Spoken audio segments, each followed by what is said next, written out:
We're learning more tonight about that smoky haze that's been wafting across Rochester. It's a permitted controlled burn being conducted by Hathaway Tree Service. But all that ash can be tough on some residents. KTDC's Holden Kruzmark has more on the burn and its effects. Holden. Yeah, Caitlin, if you've been out there, you've probably seen it yourself. And like you said, the burn is permitted and under control, but all that smoke in the air is still a concern.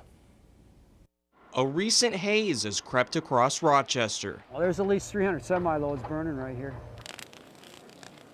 The flames started Wednesday and will continue for another 4 to 5 days. And it's controlled burn through a permit, and what we're trying to do is keep the smoke away from Rochester and the smell.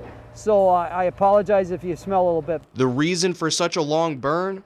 Cordy says efforts to get rid of trees affected by emerald ash borer have contributed to a big pileup at his business, and he's left with no other options to get rid of it. It's actually a 2-year process here that we've had. They haven't ground me for 2 years. The only option? To light up the huge pile in the northwest part of town. Anytime there's pollution in the air, it's going to make it harder for all of us to breathe, but especially for people who have lung disease. The cold air and smoke can make things even worse for people. So cold air in and of itself is an irritant. People who have asthma that go from a warm environment to a cold environment, even if the air is totally pure, can have trouble breathing. So then you couple that with the smoke or the pollution, that makes it even harder. Cordy says he wishes the burn could be put to better use.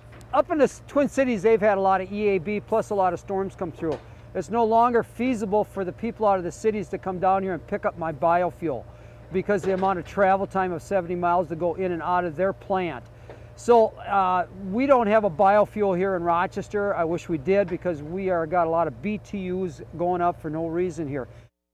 Cordy says they're doing their best to keep the smoke away from Rochester, but if the winds blow it into town, that's when Dr. Lau says people might experience respiratory issues and cautions people to stay inside. For those upcoming wind and weather conditions, our Chief Meteorologist Nick Jansen is live on the weather patio with more. Hey, good evening, Holden. Well, the good news with those winds right now is at least where that's portioned at in northwest Rochester, those winds will continue to push most of that smoke out to the north and to the northeast. So good news there. The winds have picked up tonight a little bit, winds anywhere from about 5 to 15 miles per hour.